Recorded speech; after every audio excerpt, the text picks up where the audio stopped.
에스더가 모르드게에게 회답하여 이르되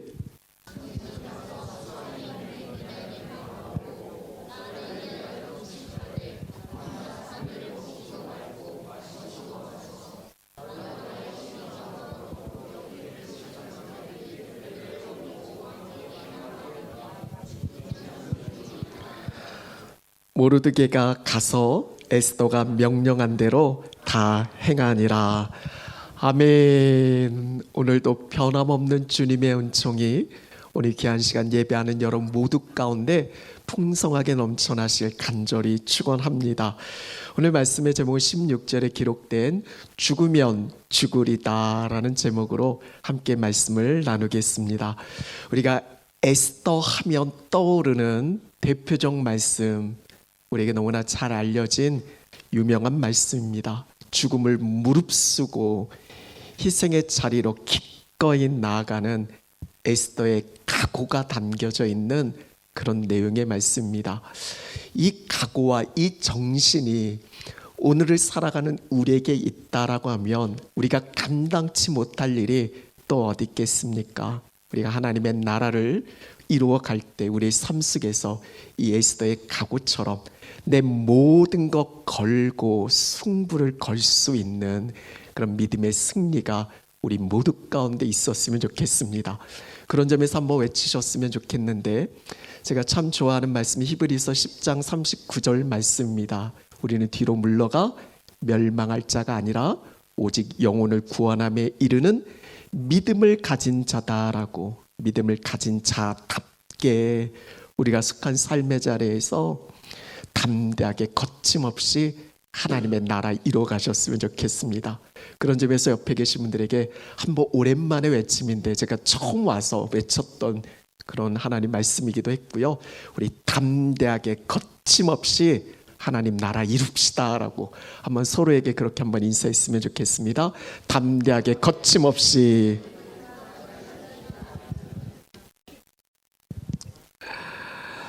우리 지난 주간 큐티인 본문에 맞추어서 우리가 에스더 말씀을 그렇게 묵상을 했습니다.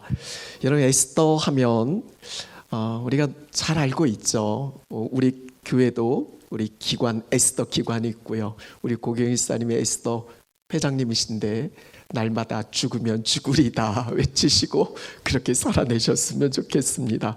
여러분, 에스더는요 바벨론 포로로 잡혀온 유대인의 후손입니다. 어렸을 때 일찍이 부모님을 잃었고, 그래서 사촌 오빠 모르드게가 딸처럼 에스더를 그렇게 양육을 했습니다. 어떻게 보면 참 아무리 사촌 오빠가 잘 딸처럼 양육한다 할지라도 엄마 아빠만 하겠습니까? 어떤 내가 선택할 수 있는 게 아니었잖아요.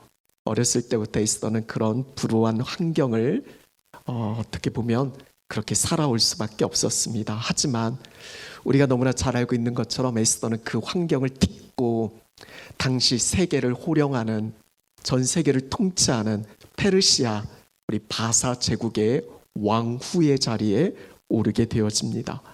한마디로 인생 대역전입니다. 부모 없이, 그것도 나라가 망하고 포로로 끌려온 그 인생에서 한 나라가 아니라 전 세계를 통치하는 그 나라의 왕후의 자리, 더 높이 올라갈 수 있는, 여자로서는 가장 높이 올라갈 수 있는 그런 위치와 자리 아니겠습니까?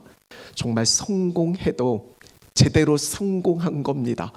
모두가 그 자리를 부러워하고 선망하는 그런 자리일 수 있습니다. 그동안 참 많은 서름을 당했을 거고 많이 고생했겠죠. 부모 없다 무시를 당했을 수도 있습니다. 그렇게 힘겹게 힘들게 살아왔는데 이제는 왕후의 자리에서 누릴 일만 남았습니다. 그럼 얼마나 자기 하고 싶은 거 다 할 수 있는 그런 위치 자리 아닐까요? 그런데 오늘 우리가 나눌 말씀처럼 하루아침에 모든 것을 다 내려놓고 어떻게 보면 죽을 수도 있는 그 자리에 뛰어 들어가야만 합니다.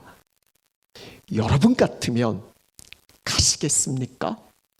내가 어떻게 해서 이 자리까지 올라왔는데 이걸 다 다 버려두고 다 잃게 될 수도 있는 그런 희생, 그 죽음의 자리에 어떻게 갈 수 있을까? 그러나 에스더는 갑니다. 죽으면 죽으리다 라고. 오늘 이 에스더가 어떤 각오로 그 삶의 자리에 뛰어들었는지, 도대체 무엇이 에스더로 하여금 죽으면 죽으리다, 우리가 잘 아는 한자성의 일사각오죠.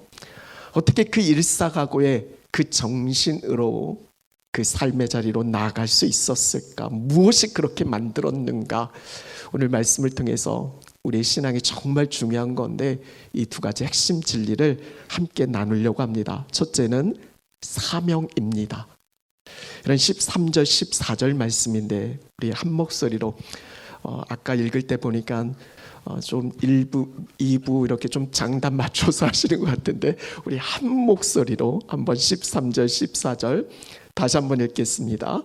모르드게가 그를 시켜 에스더에게 회답하되 너는 왕궁에 있으니 저 혼자 읽는 건가요? 같이 안 보여져요? 네.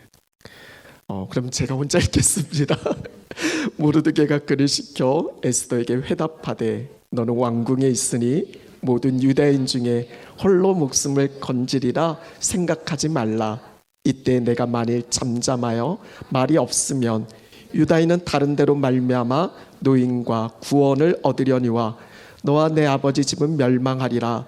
내가 왕후의 자리를 얻은 것이 이때를 위함이 아닌지 누가 알겠느냐 하니. 여러분, 지금 에스더가 유대 민족이잖아요. 지금 유대 민족은 정말 큰 고통 가운데 있습니다. 하만이라는 악한 사람이 있는데 그 사람의 어떤 음모로 인해서 한두 사람이 아니라 유다 민족 전체가 하루아침에 다 죽게 되어지는 그런 엄청난 위기에 있습니다. 하만이 어떻게 보면 가장 높은 자리에 있는 사람이고 또 돈도 많고, 그래서 왕에게 부탁을 해서 자신이 미워했던 모르드게가 속한 그 민족 전체를 다 죽이고 싶은 그런 계략을 세웁니다. 앞선 3장 13절 말씀인데 이렇게 기록되어져 있어요. 이에 그 조서를 역졸에게 맡겨 왕의 각 지방에 보내니 12째 달 곧 아달월 13일 하루 동안에 모든 유다인을 젊은이, 늙은이, 어린이, 여인들을 막론하고 죽이고 도륙하고 진멸하고 또 그 재산을 탈취하라 하였고, 왕의 이름으로 전 지방에 조서가 내린 겁니다. 그게 뭐냐면 유다 민족 남녀노소 막론하고 하루에 다 죽이는 겁니다. 그리고 그들이 가진 재산을 다 빼앗는 거예요. 이게 엄청난 소식이잖아요. 이 소식을 전해 들었던 에스더의 사촌 오빠 모르드게는 아주 대성통곡을 합니다. 하나님께 간절히 부르짖을 수밖에 없죠. 하나님의 긍휼을 구합니다. 이 민족 살려달라고 얼마나 애통한 심정으로 하나님께 기도했겠어요. 그러면서 자신의 사촌 동생인 에스더에게 이렇게 부탁을 합니다. 앞선 8절 말씀인데 이 소식을 전해든 모르드게가 에스더에게 왕에게 나가서, 왜냐하면 에스더가 왕후잖아요. 가장 가까이 있는 사람일 수 있으니까 왕에게 나가서 그 앞에서 자기 민족 유대 민족을 위해서 구하라라고, 간절히 구하라라고 모르드게 에스더에게 그렇게 부탁을 합니다. 여러분, 어떻게 보면 이게 그냥 그런 말일 수 있겠지만 당시 어떤 상황 속에서는 왕에게 나아간다, 이건 말처럼 쉬운 일이 아니었습니다. 오늘 본문 바로 앞선 11절 말씀을 보게 되어지면 당시에 이런 법이 있습니다. 왕의 신하들과 왕의 각 지방 백성이 다 알거니와 남녀를 막론하고 부름을 받지 아니하고 안뜰에 들어가서 왕에게 나가면 어떤 법이 있어요? 오직 죽이는 법. 왕이 그 자에게 금규를 내밀어야만 살 것이다라고. 이제 내가 부름을 입어 왕에게 나가지 못한 지가 이미 30일이나 되었다라고. 당시 법에 의하면 어느 누구도, 그게 왕비라 할지라도 왕이 부르지 않는데 왕에게 나아가는 건 금기사항입니다. 이거 어기면 죽음입니다. 더구나 지금 에스더는 왕의 부름을 맡지 못한 지가 며칠이 되어졌어요? 30일, 거의 한 달 동안 왕이 찾지를 않습니다. 아마 그때가 왕후가 된 지 한 5년 정도 흘렀을 때예요. 에스더가 아니라 당시의 왕 아수에로 왕은 돈을 좋아하고 여자를 좋아합니다. 에스더에게 한 사람이 만족할 사람이 아닐 수도 있어요. 어떻게 보면 관심박, 사랑이 식었을 수도 있습니다. 30일 동안 안 찾았다니까요. 어떻게 보면 참 곤란한, 힘든 그런 상황일 수 있어요. 내가 안 하고 싶어서가 아니라 못하는 상황일 수 있잖아요. 그럼 지금 에스더가 그렇습니다. 이 사실을 모르드게가 모를 리 없잖아요. 그런데 참 야속하리라 만큼 이런 이야기를 그에게 합니다. 13절에 보면 너는 왕궁에 있으니까 모든 유다인 중에 홀로 목숨 건지리라 생각하지 말라. 왕궁에 있으니까, 너는 왕후니까 너는 이 위기 어려움 가운데 벗어날 수 있겠지만 그렇다고 혼자 살 생각하지 말라라는 거예요. 그럼 너무한 거 아닙니까? 어떻게 보면 왕후가 되기까지 내가 유대 민족이라는 걸 알리지 않았습니다. 그러니까 에스더가 지금 유대 민족이라는 것 자체도 사람들이 모를 수 있는 거예요. 솔직히 이 나라 이 민족이 나한테 해준 게 뭐가 있어? 나라는 망했지. 지금 나는 이렇게 힘들고 어려운 그런 시간들을 보내오는 건 나라가 도대체 나한테 해준 게 뭐가 있냐, 이렇게 물을 수 있잖아요. 왜 내가 그 자리에, 그 어려운 상황에 왜 내가 가야 되는가? 네가 가라 왕의 앞으로, 그럴 수 있잖아요. 그런데 여러분, 모르드게는 되게 중요한 말 한마디를 여기에 덧붙입니다. 14절 후반부의 말씀이죠. 네가 왕후의 자리를 얻은 것이 이때를 위함이 아닌지 누가 알겠느냐라고.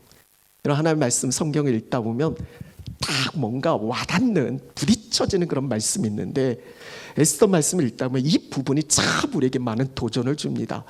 이때를 위함이 아닌지 누가 알겠느냐라고. 그러니까 모르드게는 지금 어떻게 이야기하는 거냐면 바로 이때를 위해서 네가 지금 왕의 자리에 있는 거다라고 말하고 있는 겁니다. 저는 이게 무슨 말이에요? 왕의 자리가 목적이 아니라는 거예요. 더 중요한 게 있는데 그 자리에서 감당해야 할 일이 있다라는 겁니다. 이게 진짜 목적이고, 이건 우린 다른 말로 바로 미션, 사명이라고 합니다. 사명을 위해서 지금 네가 왕의 자리에 있는 거다라는 거예요. 참 감사하게도 에스더는 이 모르드게의 말을 듣고 깨닫습니다. 그리고 받아들이죠. 지금 자신이 있는 이 자리, 이 위치에서 내가 해야 할 일이 무엇인지 그 목적을 분명히 합니다. 그리고 모든 것 거기에 걸고 사명의 자리로 기꺼이 나아갑니다. 이것이 죽으면 죽으리라. 이 에스더의 각오 속에 우리가 붙들어야 될 신앙의 첫 번째 진리, 바로 사명입니다. 참 유명한 한 가수가 이런 인터뷰를 했어요. 어떤 가수가 되고 싶은가, 이 질문에 그 가수가 이렇게 이야기를 합니다. 무엇보다 실력 갖추고 성공하고 성공하는 가수가 되고 싶다라고. 근데 거기서 끝나지 않습니다. 저는 크리스찬입니다. 크리스찬으로 더 많은 영향력을 가지고 많은 사람들을 돕고 섬기고 구원하고 싶습니다라고. 여러분, 세상은요 왕후의 자리를 목적으로 합니다. 어떻게 해서든 그 자리에 오르려고 열심히 공부하고 일하고 최선을 다합니다. 그래서 돈도 많이 벌고 부와 명예도 그렇게 구하고 싶습니다. 내가 노력한 그 대가로 말미암아 마침내 그 자리에 오릅니다. 그것을 우리는 성공이다라고 말하겠죠. 하지만 하나님 믿는 그리스도인들은 다릅니다. 우리에게 왕후의 자리는 하나의 보조 수단입니다. 하나의 수단이에요. 도구입니다. 그걸 통해서 하나님께서 우리에게 명하신 너무나 분명한 미션이 있는데, 바로 한 영혼의 구원, 영혼 구원의 사명을 감당하는 것이 오늘 우리가 궁극적으로 우리의 위치, 우리 자리에서 이루어야 될 목적이다라는 겁니다. 오늘 우리가 은혜 찬송을 불렀잖아요. 그리고 기도할 때도 은혜에 대한 그런 감사의 기도를 올려드리셨잖아요. 지금 저와 여러분, 우리가 누리고 있는 이 모든 것이 은혜입니다. 내 수고, 내 노력 차원을 넘어서서 하나님께서 베풀어 주신 은혜다라는 거죠. 내가 잘나고 노력해서 되어진 것이 아닙니다. 전적인 주의 은혜와 도우심이 있습니다. 은혜가 있는 곳에 사명이 있습니다. 우린 끊임없이 물으셔야 돼요. 이것이 무엇을 위함인가? 이런 첫 번째 적용 질문입니다. 나는 무엇을 위해 공부하고 일하고 있습니까? 우리의 목적, 우리의 사명은 무엇입니까? 지금 내 삶의 자리에서 내가 감당해야 할 이때를 위한 일은 어떤 것들이 있을까요? 한번 적용해 보셨으면 좋겠습니다. 에스더의 가곡 속에 우리가 찾아볼 수 있는 두 번째 신앙의 핵심 진리는 믿음입니다. 15절 16절 말씀인데 우리 다시 한번 15절 16절 우리 같이 읽겠습니다. 에스더가 모르드게에게 회답하여 이르되 당신은 가서 수산에 있는 유다인을 다 모으고 나를 위하여 금식하되 밤낮 3일을 먹지도 말고 마시지도 마소서. 나도 나의 시녀와 더불어 이렇게 금식한 후에 규례를 어기고 왕에게 나아가리니 죽으면 죽으리이다 하니라. 아멘. 이런 아무리 대단한 각오를 임해도 당장 눈앞에 보이는 어떤 현실에 부딪히면 쉽지 않습니다.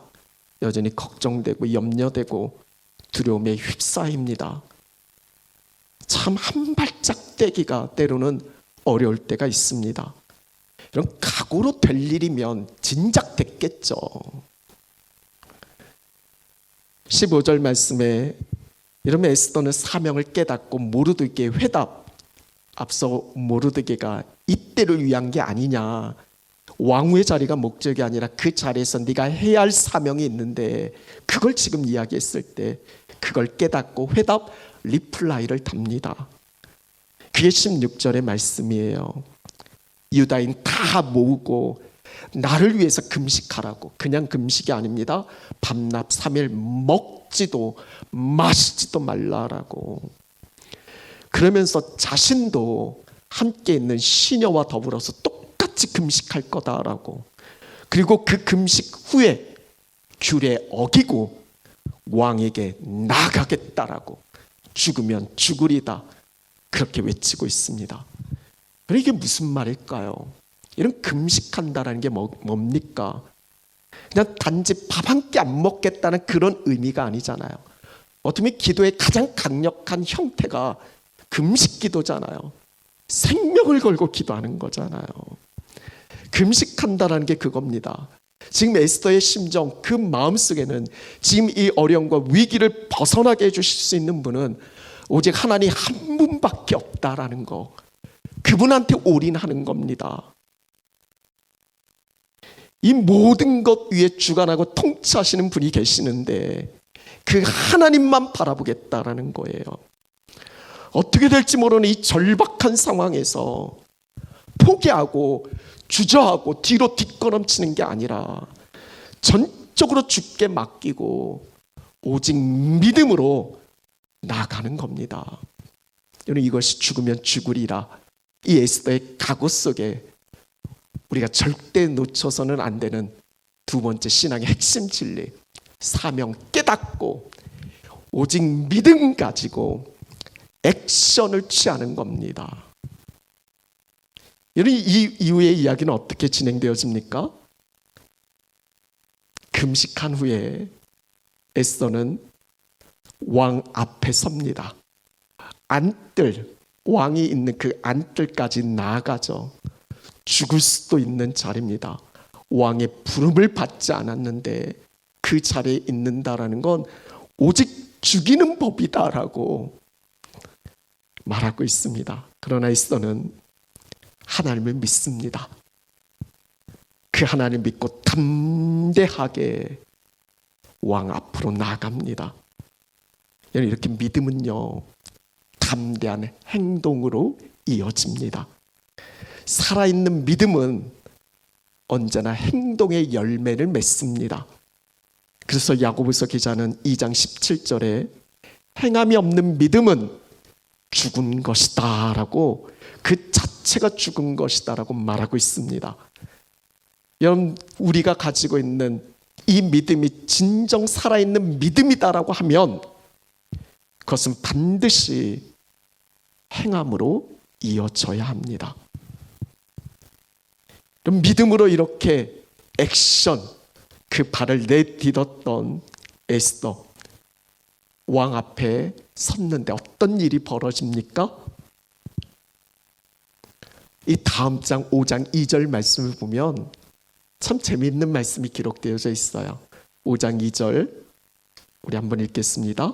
왕후 에스더가 뜰에 선 것을 본즉 매우 사랑스러움으로 손에 잡았던 금규를 그에게 내미니 에스더가 가까이 가서 그 금규 끝을 만진지라. 이제 산 겁니다.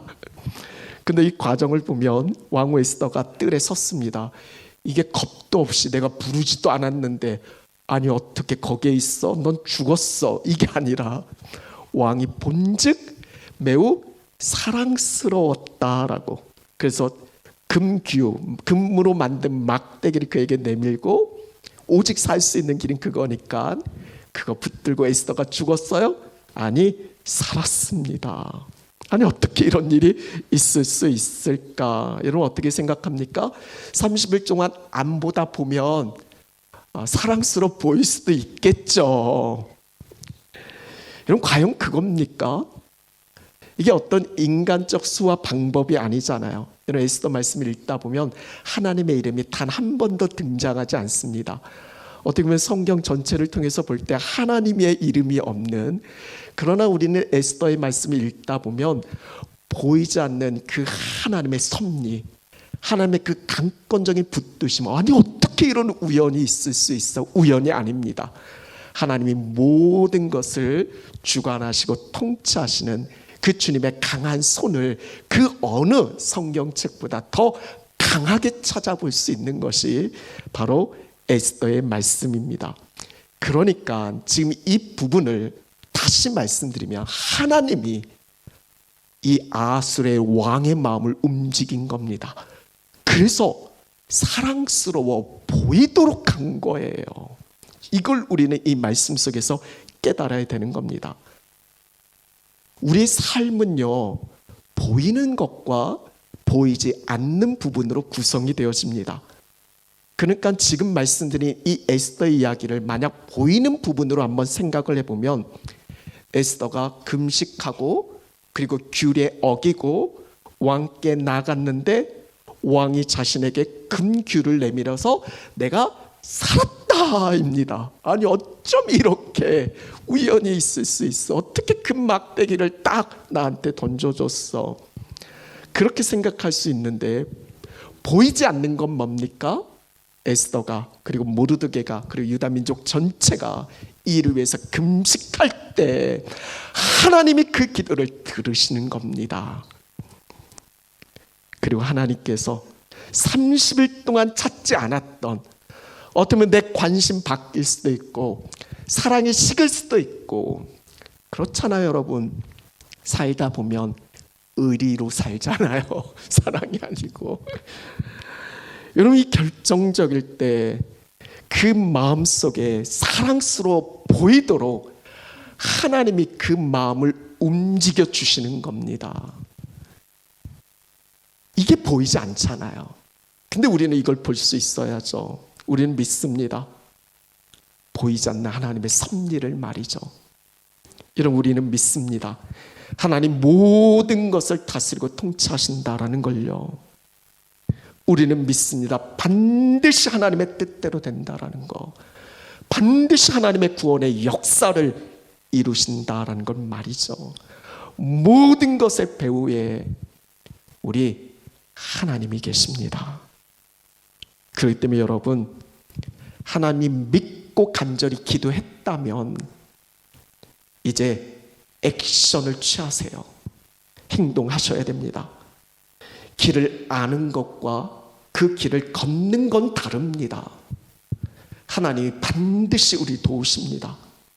시편 37편 12절 13절 말씀, 이게 에스더 말씀을 요약한 부분이에요. 악인이 의인치기를 꾀하고 그를 향하여 그의 일을 가는도다. 그러나 주께서 그를 비웃으시리니 그의 날이 다가옴을 보심이로다 라고. 여기서 악인은 하만이잖아요. 하만이 악한 계략 세우고 모든 게 자기 뜻대로 다 되어지는 것 같지만, 계획은 사람이 할 수 있지만 그 걸음을 인도하시는 결국 결정권은 주께서 있다라고 하나님이 보시면서 비웃으십니다. 하나님이 이렇게 하나님의 백성을 돌보십니다. 원수를 제거하시고요, 하나님의 백성을 높이십니다. 이걸 명확하게 보여주는 말씀이 에스더 말씀이에요. 그래서 여러분, 에스더 말씀을 읽으세요. 너무 재밌게 읽을 수 있습니다. 그냥 쉬지 않고 한번 읽기 시작하면 어떻게 이렇게 재미난 책이 있을 수 있을까 싶을 정도로 에스더 말씀 1장에서 마지막 장까지 아주 그냥 쉽게 읽을 수 있습니다.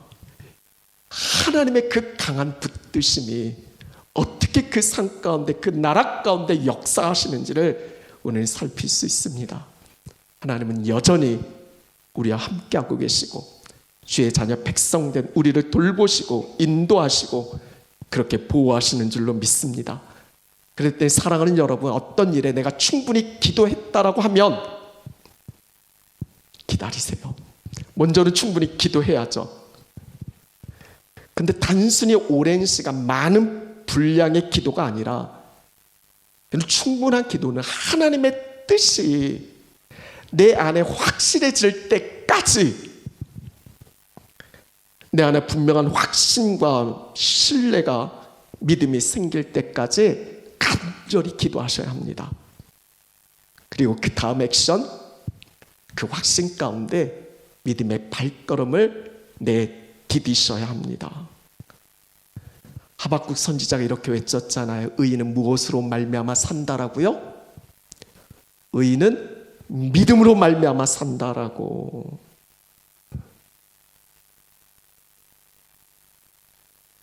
모든 어려운 고통 속에 하나님만을 의지하고 믿음으로 살고 믿음으로 행하는 오늘 이 한 시간 예배하시는 저와 여러분, 우리 모두가 되어질 수 있길 간절히 축복합니다. 두 번째 적용 질문이에요. 여전히 내가 주저하고 망설이는 일은 무엇입니까? 이런 무엇이 걱정되고 염려되고 두렵습니까? 이런 기도하고 계십니까? 전심을 다해 기도하고 도전하세요. 하나님 반드시 길 여실 겁니다. 오늘 내가 주께 기도하고 맡기며 이제 믿음으로 행동해야 할 일은 무엇입니까? 이제 말씀 마무리합니다.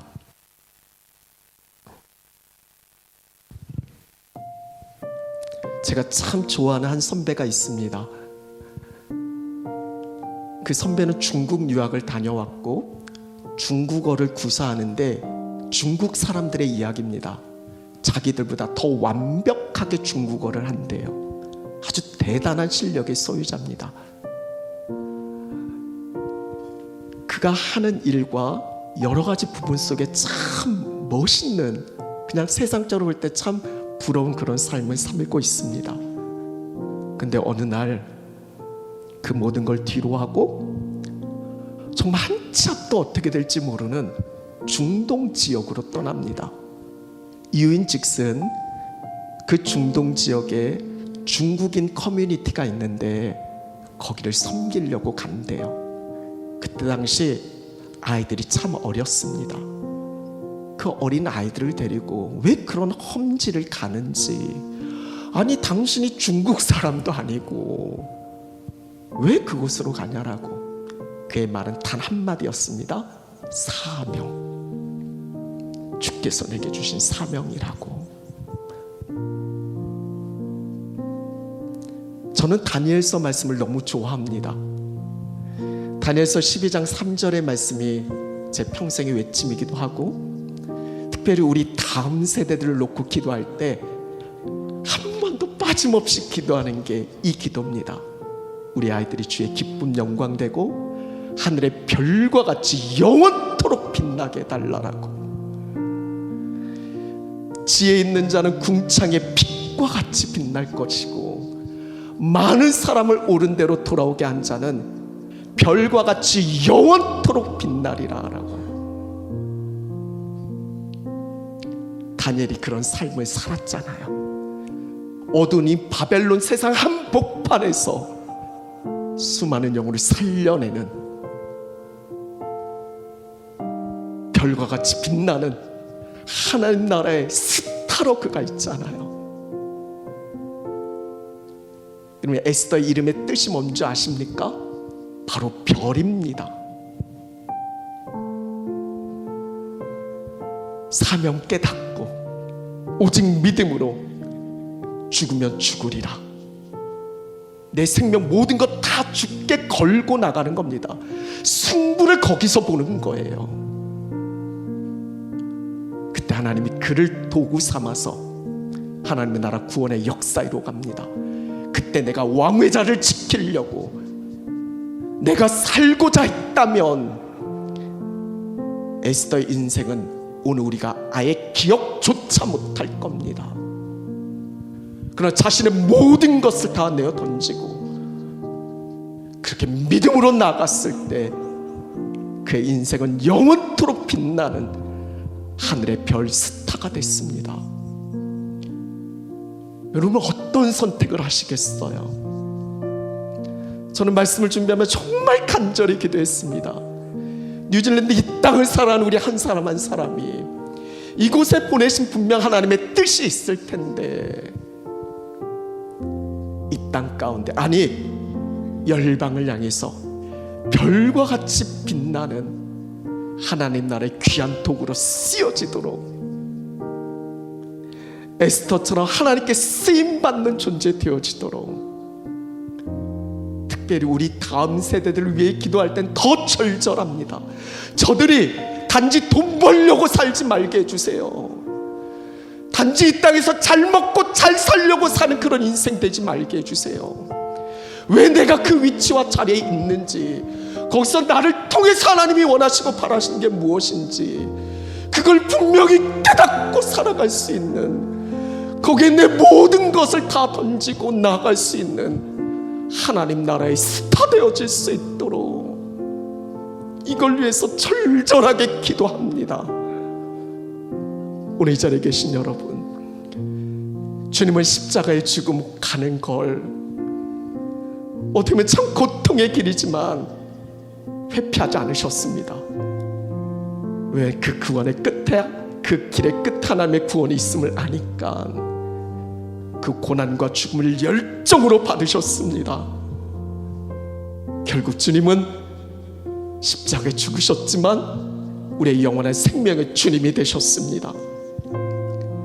제자들은 다 흩어졌습니다. 예수님을 홀로 뒀습니다. 근데 예수님은 이렇게 말씀합니다. 내가 혼자 있는 게 아니다라고. 아버지 하나님이 나와 함께 하신다라고. 그 길 하나님과 함께 간 겁니다. 담대하게 거침없이 말이죠. 우리의 인생 주님과 함께 걷는 거잖아요. 두려워하지 마세요. 주님이 함께 하시니까, 그 빛 대신 주님이 내 안에 계시니까 그 빛을 가지고 세상으로 나갑시다. 거기서 간 영혼 구원의 사명을 감당해낼 수 있는 그것을 위해서 지금 여러분들의 위치와 자리가 있는 겁니다. 지금 여러분들이 누리고 있는 거 바로 그것을 위해 있는 겁니다. 그거 놓치지 말고 빛을 들고 세상을 향해 죽으면 죽으리이다 외치고 나는 여러분의 평생의 삶이 훗날 영원토록 별과 같이 빛나는 하나님 나라의 스타가 되어질 줄로 믿습니다. 우리 이 시간 같이 일어나셔서 함께 찬양합니다.